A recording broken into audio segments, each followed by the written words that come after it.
My name is Lennart, as you can see, and this is Gellert. Gellert. We're developers of East vs. West. Yeah.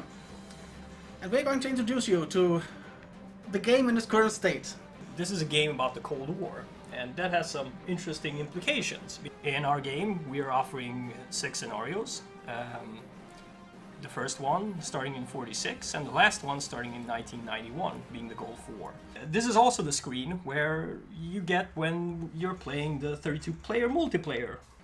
This is the Doomsday Clock. There is something called the Bulletin of Atomic Sciences. Every year release sort of a state on how close humanity is at destroying itself, of totally annihilating itself. At the end of the day, it's the player that has to make the choices. So we don't want a storyline that always plays out as history should, because the player should be the one deciding when things happen and how they happen. We are at war, and we are at war with Palestine, in fact.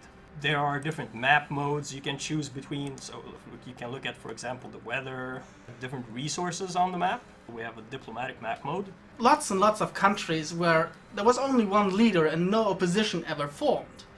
And we have different kinds of parties that we try to simulate for them, and for that we kind of need persons that should represent them.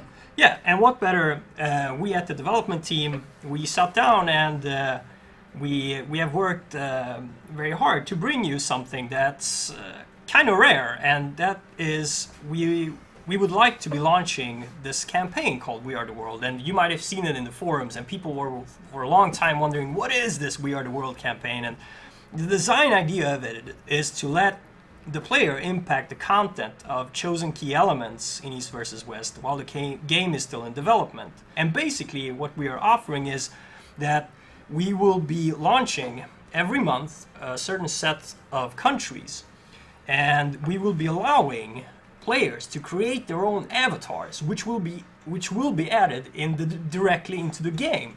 So by creating the avatars, we will be putting them directly into the game with your image. For example, we want, if you want to put in an image of yourself and become a national leader, you can do that. In East vs. West, we have introduced population.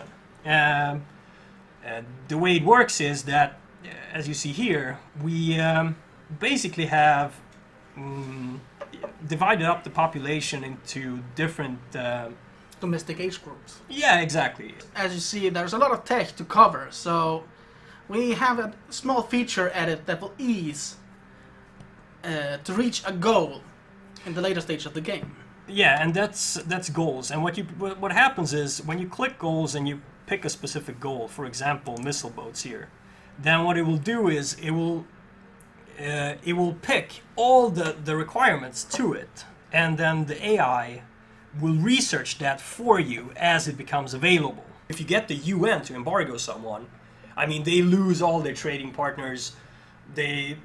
Well, you need friends in the game. let's put it that way. And you gotta choose whom your friends are, but also you're choosing who your enemies are in the game. You can sponsor guerrillas.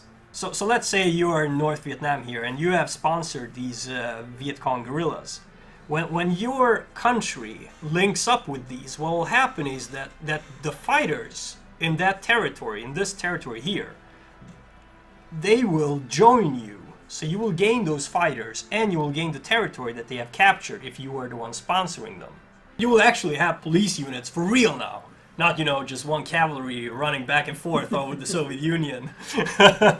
So yeah, they're not a pushover. In fact, they are quite powerful. As you see here with Vietnam, they are a pain in the ass. I select the nuclear map mode.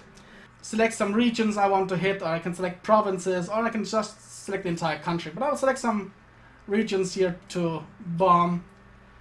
And now I need to assign some nukes, and as we assign nukes, we can see which target are being targeted. We have economic points in that province, military points, and basically these points are a decision on when you want to target, because I've selected more provinces now than I have nukes. So I can say I want to target economic targets. Okay, then I will select 8 of the most economic targets within those regions. Or military, or just select the highest points and be done with it.